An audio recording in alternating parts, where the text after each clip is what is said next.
I've just recently had the pleasure of watching the All Blacks versus Italy for a second time. And today in New Zealand on a Saturday, started rather early-ish, not too early, but 8 a.m. the kickoff local time.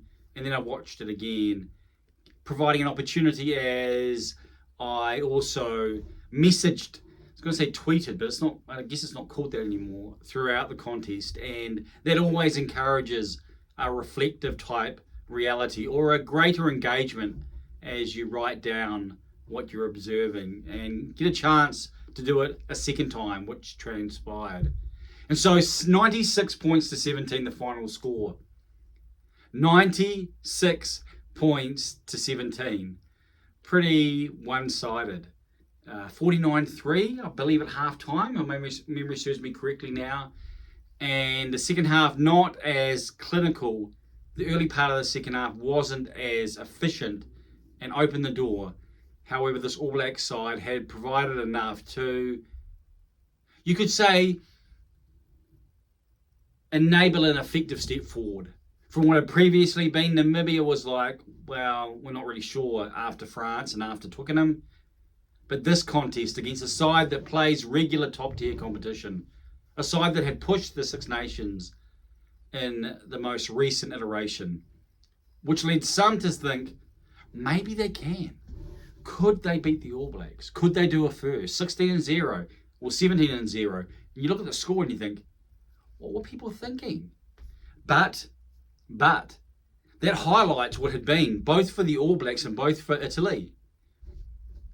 And also, I think, shouldn't be dismissed. The All Blacks' performance was a good step forward. It wasn't perfect. Bit of discipline, no cards, two really good things, and some dominant phases. I think that's, if I'm to look at it, the most encouraging part probably was one of the phases, which seemed to only grow when the replacements came on. So in this video, we won't necessarily spend too long going through it because it became pretty indicative early that the Italian side knew they weren't going to win it. And in fact, not only not win it, but not get really close. And there's some small signs. I think the third try was like the death knell. If you remember the third try, the breakout try, and that seemed to signal, okay, it's all over. And then the fourth try happened and Ardie Savea goes strolling through and it was shut the gate, as the saying goes. If the third try had provided almost a throwback to what you would expect from historical black sides, if this performance, if this opposition was before them, you'd just be like, well, this is what's going to happen. It was almost automatic. Some people term it aura, and commentary about that not being there anymore. Well, this is a type of performance. That was a type of try, if you remember it. Kick off, ball goes out to Brodie Retallick. Brodie Retallick finds Ardie Savea. Ardie Savea takes a really direct, straight, acute angle, almost coming back slightly, breaks free. Beauden Barrett, you're thinking Ardie's trying to bring him on the cut, but he comes outside, then darts, finds Mark Telea. Telea beats 1, 2, maybe 3, and goes over and maybe 3 tacklers, bouncing defenders off. That's not really knockout type rugby. However, that is what the All Blacks tend to do to those sides who haven't got a shot and who know they haven't got a shot. And I think that was like, okay, Italy had got 3 points. And when they got their penalty after the All Blacks had scored, and there were early signs even from the All Blacks that they really had the right attitude and they wanted to play not according to a festival type sort of program, but to play and respect the opposition. And one thing early on when Aaron Smith kicked over the top, kicked for the corner, or kicked for the 22, that was what you would expect when they're playing, or if they're playing Ireland in the quarterfinal.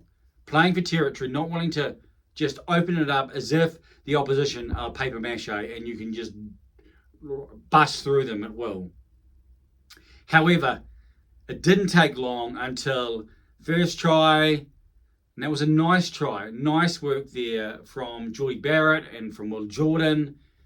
And where things began to grow, as I said, in the third try and then the fourth try and then it was downhill. So what did you think of the performance? It's very easy to read it through the scoreline, read it through the final score and say, well, this is not how it's going to be in a knockout. Well, that's probably the case, at least to that extent. And that, I'm not indicating that somehow that the All Blacks will put 40 on Ireland or anything like that, because the All Blacks, well, it's open to the number one side in the world who they'll be playing in all likelihood. So, however, you can only perform according or in light of the opposition before you. And so I think the All Blacks, this contest provided them a proper step forward where they can go, right, we've put a marker in the ground. Now, although Uruguay will be industrious and will have the type of attitude you'd expect, then this is really now about preparing for what will be in a couple of weeks' time. And so allowing the side, most of the starting lineup, to continue to play next week, and so that when you get to that quarterfinal, you're ready for action. So now, let's think a little bit about the contest, though, in terms of what transpired, in terms of what happened, in terms of who was involved. And I think this is the first time we saw the real Ardie Savea show up. The captain, we talked about leading from the front. We saw his ability not only in contact, but his ability to fight through contact, his ability with ball in hand. And there were so many different examples of that in play, whether or not it was that third try where he broke through, or the fourth try that he scored as he took the ball and basically played halfback, swept around, was able to move, body swerve type through the defence. This was Ardie Savea. The challenge for him is to do that when it's really tight and really in close. However, he has the mana, he has the physical gifts. Challenge will be his size and the physicality. However, it was a really encouraging performance from the leader of the pack, the leader in the field, the man of the match, the player of the match, according to those who judged it at the end. So Ardie Savea certainly was a standout. I've written some things out. I thought Cody Taylor was very good at the breakdown. Really good at the breakdown. Retallick was very good in contact, very good in the tackle. And you just saw you saw the difference he makes to the All Blacks type. The All Blacks type play. He is such a key cog. You understand why his winning record against South Africa is so solid. And the difference that he makes when he's playing, things happen because of what he offers. Not only even in the line out, not only in the tackle, not only in the breakdown, but around the field. He is such a complete second rower. And whilst it's nearing the end of his career, then someone who's so important. Scott Barrett had a good game, didn't see too much of him until the charge down, and that was after he was moved to 6.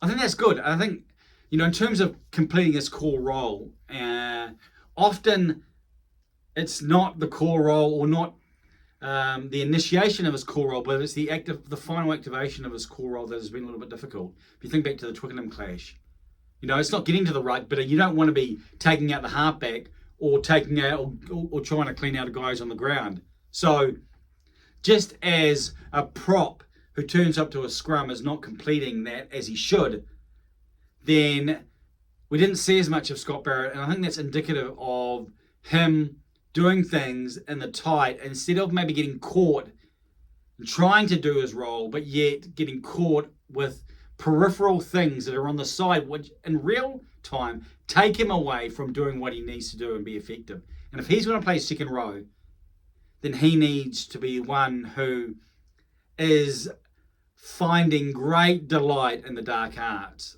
and putting his head where, certain outside backs used to fear to tread. Not anymore. They like doing that now. We saw that even in the contest. Mark Talia likes getting in there. We talked about Lester Whanganuku, who enjoys getting there. Jordie Barrett was effective at the breakdown. So a lot of the All Blacks players stood up. Probably one who didn't off the top. I thought Rieko Ioane had it wasn't a bad performance, but comparatively speaking, there were some difficult moments and just wasn't as sharp. Important for he and Jordie Barrett to have another time another contest just to continue to work on their combination, but they do have a lot of potential. I was really pleased. I talked about previously the 6 and the 12. Shannon Frizzell was back, had a good performance. It wasn't standout. I don't think he was seeking that after being out, I think with hamstring or muscular type, I think July 29th, so sometime, or was his last test match. He completed his role. We saw him a bit to start to sort of work his way in. So with ball in hand, creating contact, was good in the line out and was replaced early when Sam Whitelock, 149 tests, an All Blacks record, came on. We saw Richie McCaw, Stephen Donald and Conrad Smith in the stands, and significant for Sam Whitelock, who's been such a noble servant for the All Blacks, such a consistent performer, such a wise head. Opportunity for him to do something pretty special if the All Blacks can do and finish this run of years in a way that defies what has previously been. And they certainly had that ceiling to be able to do that. I saw that online through an X commentator, or a commentator on X or Twitter, or the social media platform that was known as Twitter. Thala Masutu, pronouncing that right. Apologies if I'm not, but talking about the consistency of France and Ireland versus the ceiling potential of South Africa and the All Blacks. So what will it be? And as the All Blacks have shown, as I commented, that no matter how consistent you are, and the All Blacks have been the favourites pretty much at every World Cup, you've got to get that ceiling in the tournament. You've got to perform. You've got to raise your game. In fact, you've got to raise the roof. I made the comment. So we'll see if they can do that. That's still to be told. And as we head into that contest, even after Uruguay, we're not going to really have a really firm foundation. However, it's quite salivating to think of Bundee Aki versus Jordie Barrett. The two 12s that will look to play similar roles. One a battleship, one squat and strong, the other one tall, lean, but both have plenty of torque. I'm not talking about torque, I'm talking about force through the contact zone. And it was good to see Jordie Barrett. I thought he had a good contest. Not a perfect contest. He talks about not rolling away, missing touch. Early in the second, it opened the door. So still stuff to work on, but it was really effective from Jordie Barrett there. Just looking at Dane Coles. His passion, his tenacity. You know, I'm a big fan of Samisoni Taukei'aho, but Taukei'aho hasn't risen like his previous form over a decent period, not just for the All Blacks, but for the Chiefs as well.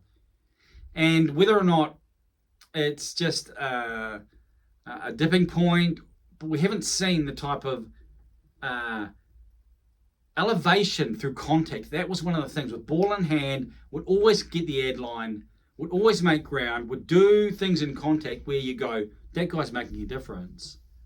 And you do wonder if this All Blacks side, considering what they've gone through and considering what they need, whether or not Dane Coles in the 23, with his passion and tenacity, those are the two words, passion for the All Blacks jersey, passion for this team, and tenacity, that strength of character, who will look at the potential before them and go, you're going to be more confident with Dane Coles, I think, there, who's going to be prepared to stick a finger in the eye of the opposition. And so I thought he stood out coming off the bench, scoring a couple of tries. And I guess when you consider also what is still to come back, the front row, the props more to the point. We saw Tyrell Lomax, it was good to see him come on. Tamaiti Williams, both of those two had a really good scrummaging time. I mean, the All Blacks were dominant. In fact, it was almost unfair in terms of their impact. They just drove through and destroyed the Italian scrum. So that was encouraging. And when you consider that come quarter-final time, it's likely to be Ethan de Groot and Tyrell Lomax starting. And we'll see what they do with the replacement props. One friend who loves the dark arts, loves the tight stuff, who played there, not necessarily as impressed with the starting props, or at least one of them. So we'll see if we'll see if Tamati Williams has done enough, or whether or not Ofatunga Fasi and Nepo Lalala will be the replacement props. But it was encouraging. The scrum was really, really effective. The line-out was effective. The breakdown was pretty good. But you've got to put that in context, and you do have to be sober in that judgment, because Ireland will come and they'll bring the heat. I mean, we remember the Springboks versus the Irish and what it was like. The All Blacks can handle that. The All Blacks can overcome. But it won't be because of the Italian performance. It'll be because of what they're able to put into play versus the Irish. So Sam Cane came off the bench and it was so-so. But one mistake was pretty glaring. However, it's hard to see the All Black selectors not having Cane there starting. I thought Dalton Papali'i was pretty effective. I would like to see the All Black combination loose forward if you put Blackadder in there, and even move Ardie to 7, Blackadder at 8. I've talked previously about Scooter Barrett being at 6 and Frizzell being at 8.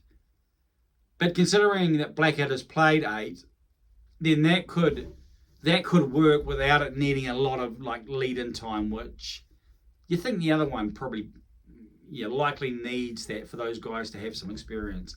It's getting late in the game.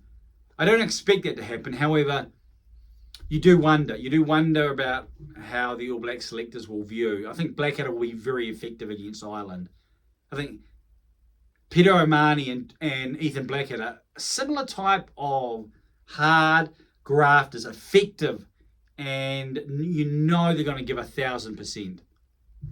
So, will he be there? It's hard to know in terms of what the All Blacks composition will be off the bench, but Ethan Blackadder hasn't played in the World Cup yet, so likely to see time, maybe starting even versus Uruguay. However, I can see him coming into the mix for Ireland.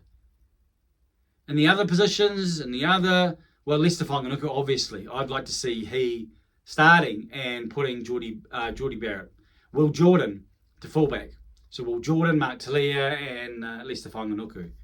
And it'll be tough on Beauden Barrett, but I think the form of D-Mac McKenzie, I think what he provides coming off the bench, that was significant. D-Mac McKenzie and Cam Roigard. 2 significant lifters. All Blacks rugby was about the finish. You were in front, but could you hold on? Because you knew the All Blacks were going to come back. They were resilient. They were the boomerang. They would come back, and you would know that you may beat them, but you didn't beat them by much. Which is why the biggest defeat has been very recently, because you didn't win by much. Yes, you may have got more points, but you knew about the potential.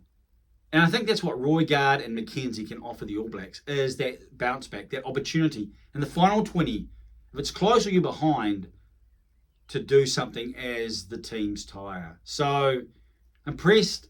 And then you can also means you can leave Anton Leonard-Brown as a midfield type replacement as well. So, I can't see that happening. Foster doesn't seem like he's one to move that around. So, it seems like the dual pivot, Beauden's really involved, and maybe allowing Will Jordan and Richie Mo'unga to work in the backfield. I saw one of the tries was when Will Jordan made the initial break. Maybe the 4th try. I'm just thinking off the top of my head now. I did write it down. And that stood out to me because he found the seam, and then they were able to build from there. Maybe it was later on, actually. Maybe it was the 6th try, and where it was really nice movement. That maybe one of the later tries. Anyway, the try, if you remember when Richie Mo'unga saw double the clutch, and it was the end of the first half, and then Geordie Barrett comes through. I think it's Geordie Barrett comes through, passes on the inside to Aaron Smith. I think it's for his 3rd try. And so by half-time, obviously the game was over, but the All Blacks, it was important they didn't give Italy anything. They needed to not provide any type of points. Because I think now they're in 2nd place. That's what the wash-up is. Their for and against is very high. But with 10 points, Italy are on 10 points. France are on 13 points. You expect the All Blacks to get 5 versus Uruguay. So they go to 15. So the potential in France and Italy is there. Now, do I expect Italy to beat France? France without Intermac and Dupont in particular, do I expect the Italians to be able to do a job over the French, the hosts? You know, if they were able to beat them, and as long as it was only one bonus point, then they would go through because they would go to 14 points. France would get one more point from 13 to 14.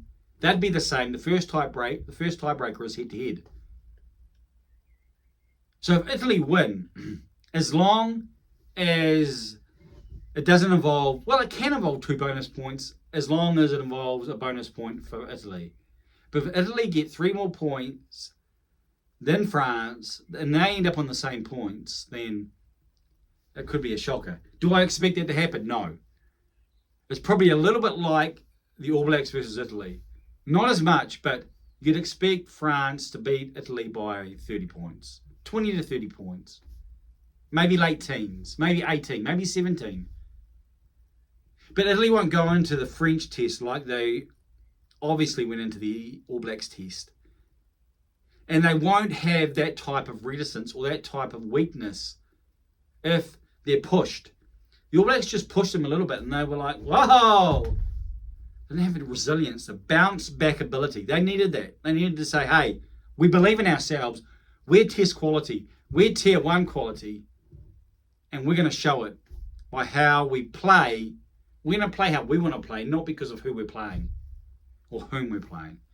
And sides still have that against the All Blacks, and Italy is one. Until you beat the All Blacks, then it's obviously going to be that challenge. So at the end, you know, Italy scored right through Ioane, Monty Ioane, nephew of Digby. So they were able to finish on a good note. However, All Blacks kicked, I think, 13 out of 14. Missed only 1. That was Mo'unga. I think it was his last kick. I think he got 8 out of 9. And then D-Mac McKenzie coming on and making all his kicks. So that's positive. That's another string to his bow. Another confidence builder. Another, you'd say, starting 23 builder. And, you know, encouragement to say, okay, we know there's Geordie Barrett there, and Beauden can kick, but Geordie Barrett for a long way out. But Beauden, you don't want to be putting your life on that. And so Damien McKenzie has a solid kicking history and a good performance off the tee. Great in general play. Such speed, such ability with ball in hand, and does things quickly, able to unleash and unlock. So later into the second half, you would think that he could find space. So encouraging for the All Blacks, a good step forward for Italy. Was hard to find probably any that maybe work their reputation. Maybe the winger who plays fullback, you know, Ange Gabuzzo. And first time I've probably watched him closely or seen enough of him. And you understand why people talk him up. While he's very small, I mean, I think he's like 76 kgs, I think I saw. So it's more scrum half sort of size, ability to move, ability with ball in hand, and hard to contain.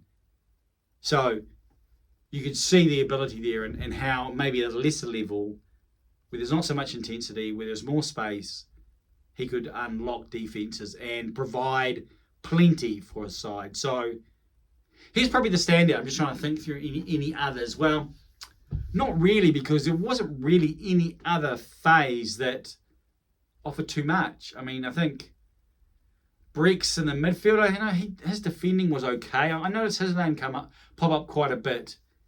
Maybe Allen, maybe with some of his boot. But yeah, it was a difficult night for Italy. I was going to say Ireland. And so much so. Now, I grew up part of my growing up was in the Taranaki, in the Naki.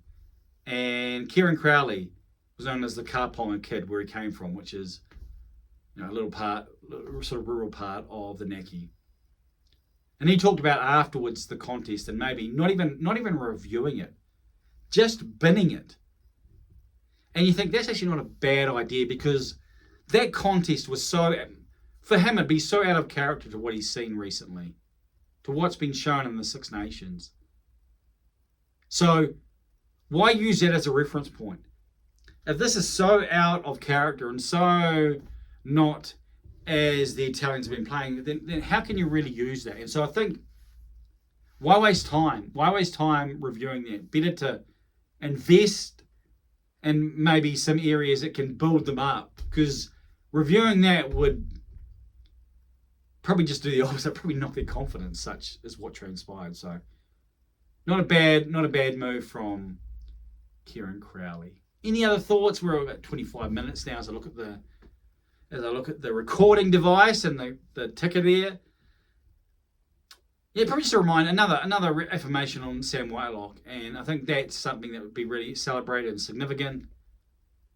And important for the All Blacks, injury-free. Richie Mo'unga came off. I noticed that he went over. I didn't pick it up the first time, but he went over and put his arm onto his arm and shook the guy's hand and had medic on his to do with the All Blacks. And I put two and two together there, and I do wonder if he spent a lot of time with Mo'unga, because if you saw the video beforehand, it was quite a limp. Now, what it was, whether it's his quad or a hematoma or something, it's hard to imagine it was like soft tissue in the sense of like a muscle pull, whether it be a quad or even a hamstring.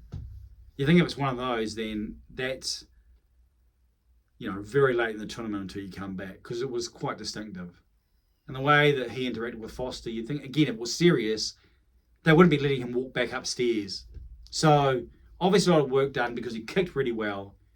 He didn't play with a limp. He got through. And even if they rest him for Uruguay, and I think they'll start him again and maybe give him time, I think that's what. If I was to like have a prescription for the future, I'd say look to Uruguay and maybe replicate what you've done versus Italy, but also what you're going to do versus Ireland. So have that bench. Even if maybe some of the starters are different, have the bench that'll come on and so that they can actually try and initiate what will transpire and get ready for what is basically 2 weeks.